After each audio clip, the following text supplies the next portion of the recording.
Hi, I'm Dr. Sedna Bokiria, and this is Leader Voices, a show about leaders and their infinite ability to change the world.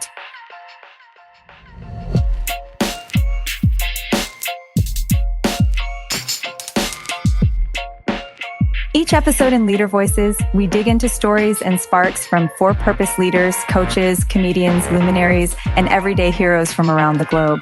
Tales of impact and failing forward, of aspirations and innovations, and the infinite and inspiring ways that social purpose leaders lead and make the world a better place.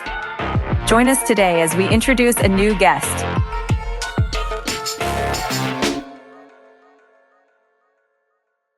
It is a great pleasure to introduce our next guest. Her name is Lyla Haija. She is a 12-year-old, fourth-generation native Phoenician born at the same hospital as her mother and her grandparents. Now, those of you who are not from the Arizona area, people who are native to Arizona are very rare. We never ever meet them. Mostly everybody in the state are what we call transplants who come from different areas. Lyla is a fourth-generation native Phoenician, which is a really big deal. She was born in the Valley and spent the first 3 years of school in the heart of Silicon Valley, and then relocated with her family to downtown Phoenix. She attends Madison Traditional Academy, a high-ranking public school in North Central Phoenix, where she maintains rank on the principal's list and honor roll. Not the principal's list like the bad kid list. The principal's list like these kids are killing it. Good grades, principals, straight A's, definitely. Okay, that's good. So her educational roots are basically in project-based learning and innovation, play, performance, and character development, which prepared her for a more traditional opportunity in her current educational program. Lyla values relationships and initiates meaningful conversation with people of all ages, including myself. I happened to meet her in a district-wide gymnasium where, it was like an art project presentation where everyone had their shoe boxes. And what was really cool for me is I started talking to her, and I quickly realized that I'd much rather talk to her than pretty much every single adult in that gymnasium. So I asked her. Thank you. You're welcome. Yeah, no, I totally mean that. I love talking to you. It's always been amazing. Your conversation skills are extraordinary. Your current interests include theater, trombone, choir, astronomy, mountain biking, math. You have visited 7 national parks, and you enjoy camping, something that I've never had the pleasure of doing yet. You'll have to put me on like best practices on that front. I'm more of a glamper, to say at the least, which is kind of like. I understand that. I know a lot of people that are glampers.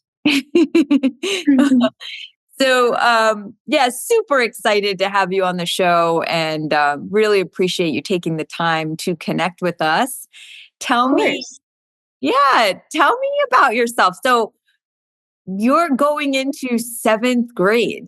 Correct. It's a big deal. Like, what does that feel like?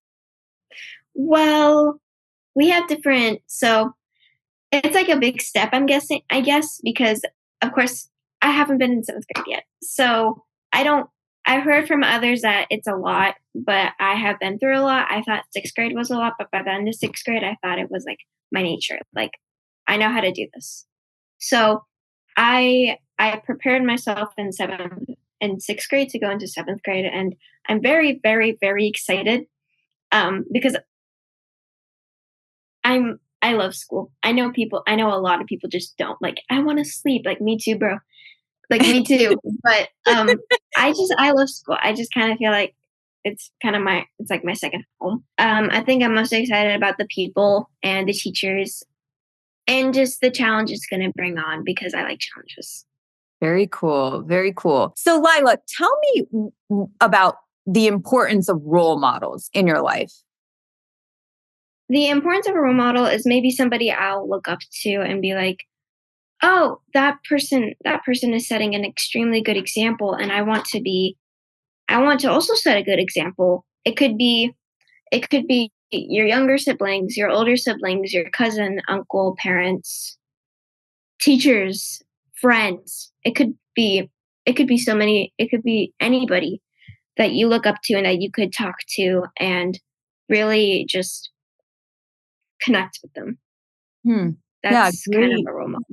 Yeah, great way of putting it. I really appreciate how you didn't attribute it to anything in particular in terms of it has to be someone who's older than you, it has to be someone who's in a position of power. I'm sure your little brothers are going to love the fact that you include them as possible role models for you. Talk to me a little bit about authenticity and the practice of encouraging others to be their true selves. So I think I used to feel like that I had to act a certain way and not myself to feel included. Um, Wait, so you used to feel like you had to behave a certain way and yes. you're very young. So like when did this happen? Like 20 years ago? Like maybe the beginning of 6th grade, definitely 5th grade for sure. Oh. I had a very tough time connecting with others. I just kind of felt very excluded, and so And how I was kind did of you overcome that? I found my people. I like chose to I chose to push people out of my life, and I started to practice being myself and practicing being kind to others because I didn't want others to feel that way. There are definitely some kids in 6th grade where they did not have much friends or they were bullied a lot, and I felt absolutely terrible for them. So I always tried to make small talk because I know what that feels like, and I also it just kind of really pains me to watch other people in that. So I could never. So I kind of just found my people, still finding them for sure. And what are these people like? How did you find them? I mean, I found you in a gymnasium. I found them kind of in my class. I found them in my class. I found them through other friends too, for sure. Because my friends have other friends, so we're all very similar. And I found them definitely through my sense of humor. Oh, really? And Tell they us about accepted that. me. Yes, 'cause I'm big on sense of humor. Like, you have to make me laugh. You can't just be like somebody that sulks around all day. You have to make me laugh. Like, I love laughing, and whenever I'm with them, I'm always laughing. So that, like, brings out that bring and laughing brings out really me. So, like, really anybody though, like, it could be my, brothers, it could be my parents, like, if I'm connecting with them on a deeper level, for sure. So, So what does it mean to be a good friend? And when you're talking about, some people that you had to kind of move away from, what was it about them that just wasn't kind of aligning with your values? So they were, for lack of better words, they were criticizing me on like my every move. I remember this one time I was walking and I was creasing my shoes. The shoes were already creased, by the way. Um, What and does that mean? Creasing your shoes. You have to so forgive me. like No clue. you were bending the head of the shoe, I Okay. guess, Okay. Okay. like, and kind of just making them not look very nicely. But that's just how I walk. My friend was next to me. She was watching me walk for whatever reason, and she said, "No, you can't be walking like that. You're gonna be creasing your shoes, and nobody likes how you walk like that. So walk like this." And she was walking like a man with a wooden leg, I guess. She So was walking like a man with a wooden leg. Huh. That's very yeah, and strangely I didn't particular. know. Yeah, she was kind of, I guess, controlling me. I guess I see. I'm not sure. Yeah. We also had a substitute, and he was like, "Okay, Lila, could you write these things on the board?" And I wrote the things on the board, and I thought I did a pretty good job. And then I walked by my friend at the time, and she was like, "You have terrible handwriting. Nobody can read that." And I'm like, "Everybody else is writing it down though." And she's like, "Well, I can't, so it's a problem." Oh, yeah. Um, yeah, she kind of said it really loud. So I just like very negative people and that were kind of using me in a way. So I'm not going to call out any names because Sure. No, of course not. Of course not. But you think like maybe like from an academic perspective, there was a little bit of Mhm. that where maybe like they were benefiting from like your intellectual abilities, Mhm. I would assume. Mhm. Huh. Yeah, for And sure. so it It just was didn't feel good. And so it you didn't distance, and then you found people who bring you more light than darkness, Mhm. right? For sure, yes, yes. They bring me tons of light, and I'm super happy. I'm really happy where I am right now, and I'm trying to make other people feel that way, even if it's just talking to them for a sec. That's great. That's great. If you were to Mhm, kind of give us an idea, and this is a pretty complex question, but mhm. what do you think is, or what are? It doesn't have to be just one answer, but what are some of like the most important lessons that you learned in your life? I think calling really stating your voice, like, speaking out on how you feel. I'm still really learning on that. I'm still like, I'm because Because you're I'm going kind into of a people seventh grade, pleaser. and Yeah, you're very so young. yeah, for sure. So, really trying to speak how you feel, and I'm still really working on that. I'm still, like, not very good at it, but it's like And you're great practice. at it. Practicing your goals, even if it's just like, "Oh, I kinda wanna talk to them in, like, a certain way," or like, trying to bring up topics, like, not like, really trying to just practice for sure, Sure. and my mom is probably one of my biggest role models. Yes. She's pretty great. She really knows how to talk to others. I think she gets that from her mom. She really knows how to communicate and not get over tempered. So I kind of look to her, Yes. and she's kind of my person. So I learn from her. Yes, I do too. Your mom is amazing. She has extraordinary communication skills. I'll give you an example. So, Jayan, my son, he Yes, was we on the know phone. him. He was on the phone with your little brothers, and something happened where like they hung up, and he wanted to basically call them repeatedly. And he was doing it like nonstop, like literally like dial, it would get ignored, hang up, dial, dial, dial. So Yeah. it's like 50 calls. And your mom was actually on a business call because it's her. Yes, I remember that. I remember this. And she called Jayan and just said to him, "Hey, I know you think that you're calling, Ellis and Ashby, your brothers, but you're actually calling my phone." And she just explained it to him with respect, with kindness, with clarity. And it really warmed my heart because she could have sent me like a nasty message and been like, "Your son did this and you need to like Oh yeah. beat him up." Mhm. But what she did is she set an example for me and for him in a very kind, respectful way. And I'll never forget that because it is rare, unfortunately. Like a lot of times you just get, like a nasty message, like you need to lock your kid in the closet for a couple of days because he's like Exactly. annoying me. So I totally hear you on that. And I appreciate your mom as well. So tell me a little bit about how, like, what's a typical day in your life? Like, just walk me through your schedule. Okay. Let's do it Really. based on like a school day. What's it like? So the night before, I would probably set an alarm for 5 a.m., and I probably would have woken up at 7, to be honest. What? Um, So and you then just I would hit usually just snooze? get dressed. What? You hit snooze for 2 hours? Yeah. Okay. Um, it's I put 1 alarm. I put 1 yeah, so, like, I'm very bad at this. That is day in a life. I'm sure people can relate. I'm sure people can relate.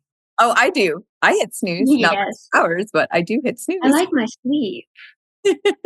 So, and then I'll usually get dressed, maybe I'll have some breakfast, I'll get my backpack ready, that's a big thing for me. Maybe I'll do my hair, maybe put some jewelry on if I'm feeling like it, Cool. and then we'll just head to school. Okay. We'll head to school, and we'll go through our periods, have some fun with friends, maybe get in trouble once or twice, to be honest. I'll probably go home and maybe eat a little bit. Do you cook? Um, I cook eggs. Oh, that's That impressive. thank you. That's impressive. Thank you very much. I just cook eggs. I'll eat, and then I'll do my homework, and then I'll chill. I've been reading a lot though. I've read 7 books this summer. What? Okay. You are speaking my language, girl. What is the best book you've ever read? That's really hard. No. So right now I'm in the Okay, Percy just tell me all the great books. Jackson. So right now I'm reading the Oh, Percy okay. Jackson series. I'm on, for those of you Percy Jackson fans out there, I am on the House of Hades. And House I of am Hades. reading a bunch Okay. of romance books. I'm reading a bunch of romance books too. I read about 2 books at the same time. I've been doing that lately, and there's this. I always find some good ones. At school, I didn't really begin my learning journey until the end of school. For Alan, I think his name is Alan Gratz. Okay. I think that's the author. I apologize if I got it wrong, but he did a book on 9/11, and he also did a book on um, natural disasters, and they Oh, are based on fictional, so characters that aren't real, but based on true events. Um, interesting. so I read that, and then there's one, um, and then there's another book that really piqued my interest.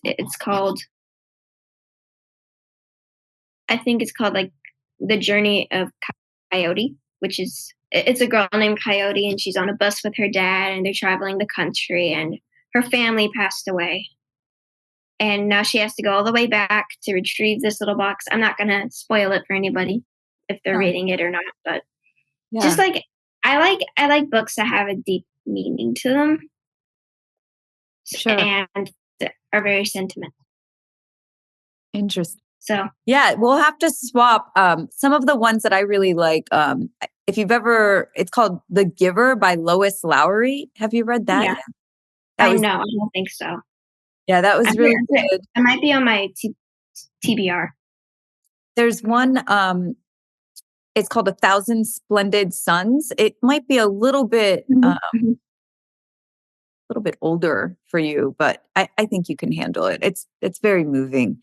But I look forward to kind of swapping books with you. It seems like you have a sophisticated palette.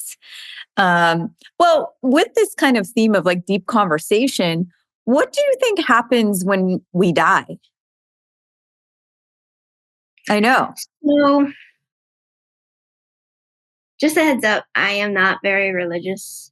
So, so what I like to think happens is that when you pass away, you go and spend maybe the rest of eternity with your loved ones. Maybe. I always like to think that, but I also love science. So my second thought would be you just die. Huh. Like you just die along with your body. Like you're kind of gone. Like nothing really happened. You Gone. are good. Do you have a vision of what you want your life to be like when you're an adult? I want to live.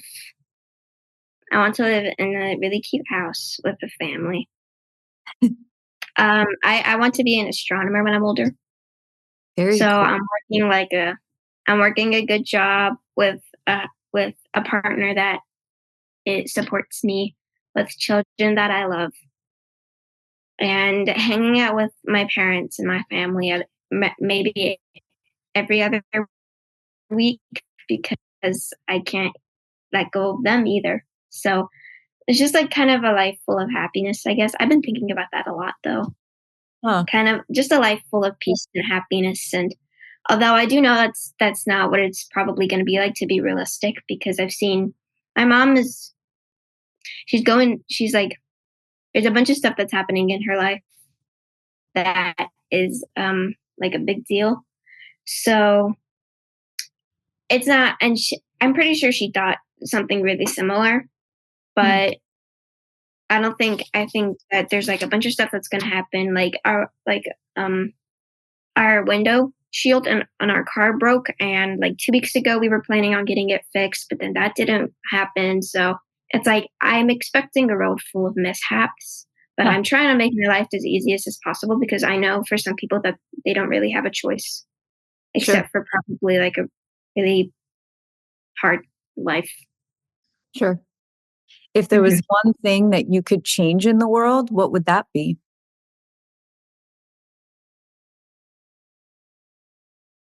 I think hmm, that's kind of hard. It is. Um, I I would maybe stop the.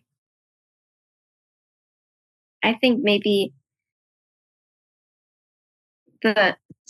So my dad, my dad is Palestinian, and he's having a really hard time with the Gaza being bombed and everything, and we and um and we are also because when we see when so he's like it's like when if let's say I was him maybe I don't know but let's say I was seeing Americans because I am American. Let's see if I were seeing people in America getting bombed, I could see myself and I could sympathize with them.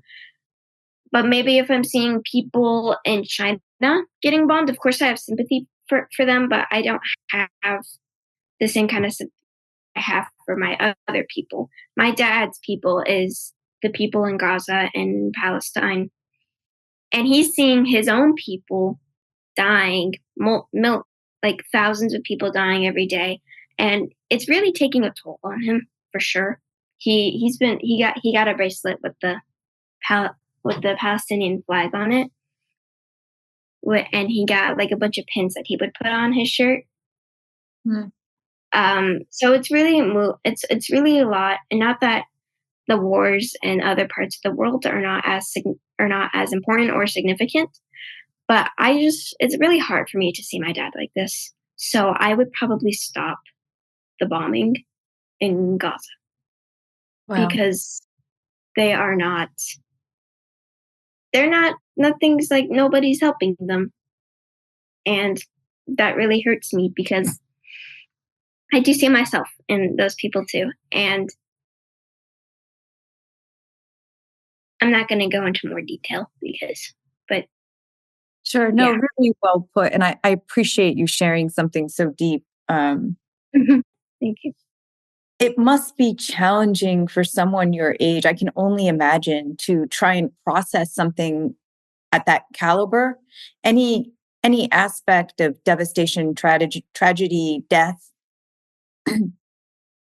innocent lives being lost, children for a child or an adolescent, of your age Mhm. to be able to think about and process and come up with kind of a reaction to just shows like the caliber of your maturity and the depth of your psyche and character. So let's talk a little bit about what's next. Like, what are you excited about in terms of your future, in terms of the next year coming up? Seventh grade. So, like, does your school go up to eighth grade? K through eighth, and then there is a high school and there is a kindergarten, but they're both in separate locations. Huh. So you're kind of almost like the grade before the final grade before you go to high school. That's kind of a big deal. Hmm. Yeah, I when I was in fifth and sixth grade, I was looked up to the seventh grade. I'm like, I'm never gonna be like those guys. Like it's gonna be like 1,000 years away. And now, like in the next 3 or 2 weeks, I'm gonna be one of those guys. And I'm like, this just doesn't feel right. So It yeah, is. it's definitely really exciting. Yeah, it's interesting because I remember when I was in school, the kids who were in the classes ahead of me, they always seemed so much bigger, so different. And you kind of put them on, like there's like a light around them, and you kind of put them on a Yeah. pedestal, like they're so far away from you. And then Hmm. get into that grade and you look at the kids who are younger than you, like say you're looking at the fourth graders, you're like, oh my gosh, I don't remember being that small ever. No, I was in fifth grade. I was in fifth and sixth grade, and I look back at because I joined the school when I was in fourth grade, and I looked back on 4th grade and I was like, that seems so far, like a whole different life ago. Doesn't Right. feel right. Right. So do you have a favorite year thus far in your life? What's been your best year ever? Uh, I've always like before 6th grade, I always had a really hard time answering that, but I always said 3rd grade because it was online and my favorite. COVID? And like, yeah, COVID. Because you I were online, you got to go in your PJs. Like I'm sure everybody knows what that's like. I love it. So that must have been so weird. So you started school and then like somewhere like halfway in the year or something like that, they were like, okay, we're going remote. Mhm. Yeah, like we did not know what happened. So for us, it was like the last few weeks of 2nd grade. They cut us off. And I was like, we didn't know what was happening. We just thought school ended early, but we still had to learn. Like we really did not know what was happening until like summer hit and we were like, oh, there's like a lot of people dying. Like this is not very good. But I think my favorite year is 6th grade. Like that was such a good year. Like it's kind of like reading your all-time favorite book. It's like there's nothing that can top Uh, that. Like absolute favorite year ever. Amazing, super fun, and I love the teachers. Absolutely amazing. I had Tell so me, much fun. tell me about that. What makes a great teacher? So, yeah.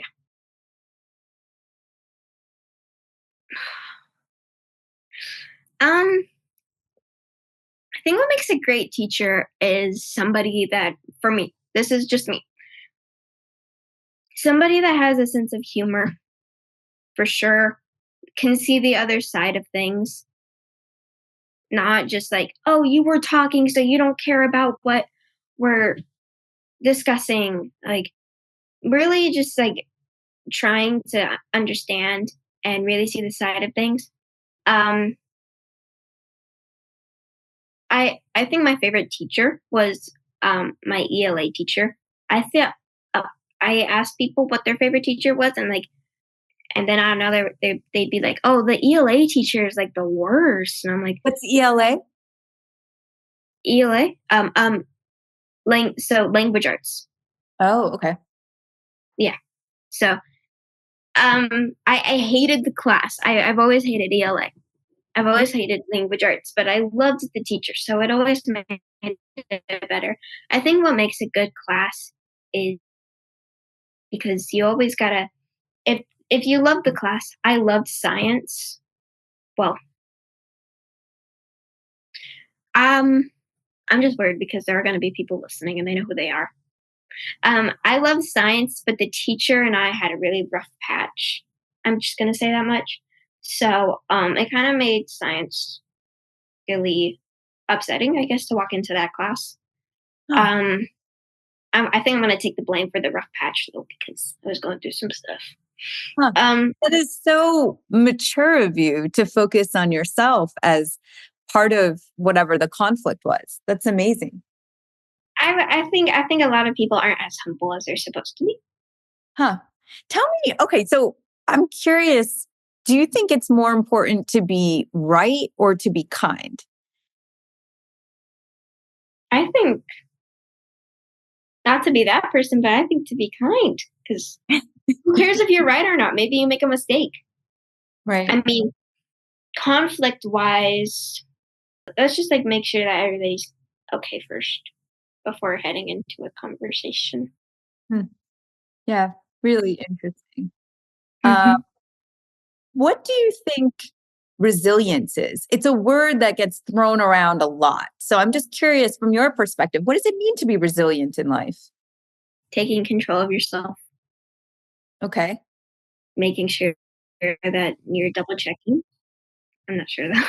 Yeah, no. So many times when people are going through different types of maybe conflict or maybe something kind of pushes you down or you struggle with something, when people use the word resilience, they use it in a context of how do you respond to that conflict? And so the reason why it came to my mind is because everything that you've shared with me is resilience. And it is kind of like a hot word in corporate America, everywhere really, where they're like, you have to be resilient. And then when people try to really explain what it means to be resilient, not a lot of people have the answer. And so what you've done today, which is really amazing, is you've described resilience without even knowing what that is. So it's really a beautiful thing. You Oh, don't have wow. the definition because you understand what it means. And that's so much more important than the definition. Trust me. Okay, good. Yeah, I never knew. I didn't even know. That is so cool. it is. I'm Maybe so I just happy to share this moment with you in all honesty. Um, okay, so tell me more. Like, what haven't we talked about? One of the things that, comes up when I think about myself at your age, because I can't help but reflect. I don't know if it's just like a generational thing, but I just feel like people your age are so much smarter than I ever remember being or I ever remember thinking anyone could be. Do you think that's true that kids are just smarter than they were generations ago? Maybe because you guys have more access to information? yeah, I'm not sure. I think I don't think that we're smarter. I think that we're thinking of things different, Hmm. to be honest. And then we're going on a deeper level in that. But there is a lot of stuff that's happening that it's hard to not look it up and learn about it. And I've learned this with a lot of people in my class. Like I'll bring up a topic and we'll have like a serious conversation that I'll have with an adult. Like it's and of course there are a few kids in my class that haven't reached that part of life yet. I'm guessing like they're not as mature as some of the others. I'm get that for lack of a better word, like Sure. for sure. How do So you how do you kind of categorize being like a female versus a male in terms of, that experience of it? Do you think girls are more mature naturally? I think yeah, because not to be biased or anything, but like,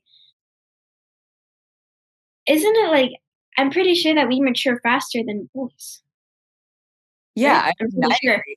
So Girls like, drool and boys drool. Like it's very simple. yeah, like like I just wanted to point something out. I've always seen others like oh girls have it worse. I'm like oh boys have it worse. I'm like let's like take a pause. We all have it pretty bad in our own ways, but Mhm. but I do think girls are sometimes most of the time more sensible in a way. Huh. I think it's just kind of part of our nature too that we think about things more for sure. Yeah. Do you have any pets? How do you feel about pets?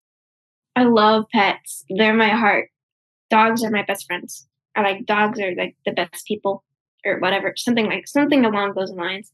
I do not. Mine passed away Oh, in like October 2020.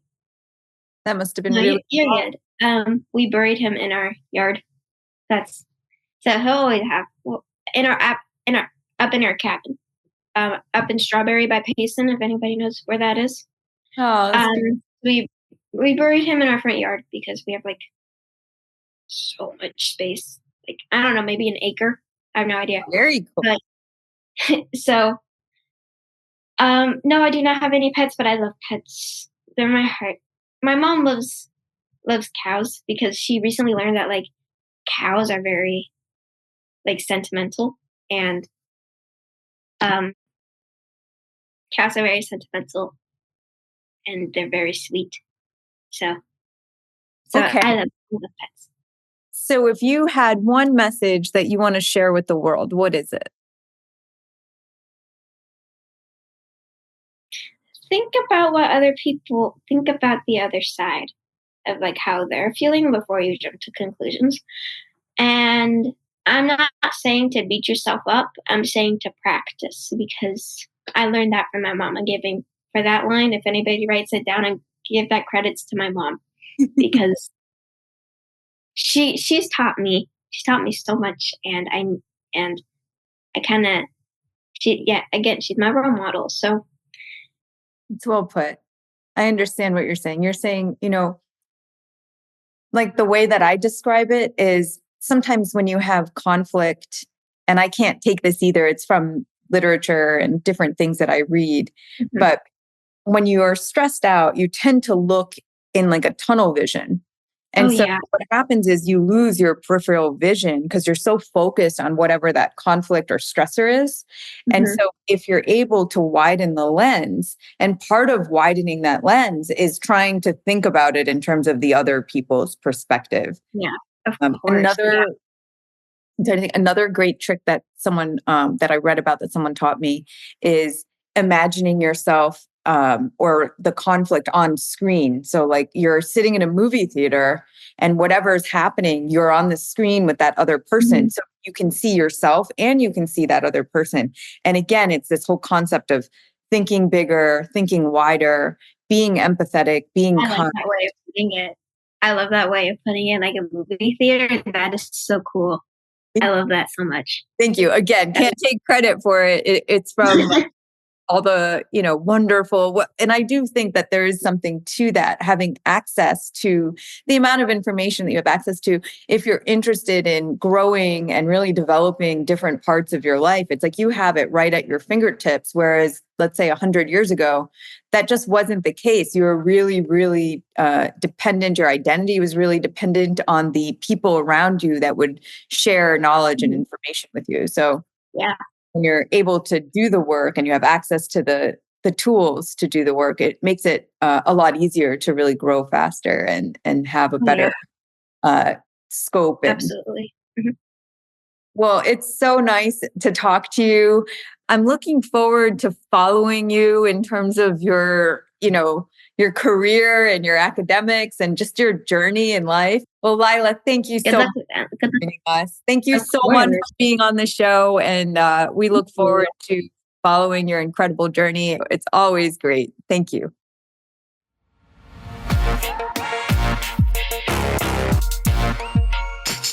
Thank you all for joining us. I'm Dr. Sedna Bokiria, and this is LeaderVoices. This show is brought to you by the American Express Leadership Academy Alumni Network and leaderstories.org. LeaderVoices is audio engineered by Robbie Ladd and produced by Creepandy and team at OTVO Digital. Special thanks to Caitlin Johnson and Michael Chang. Thank you, and see you in the next episode.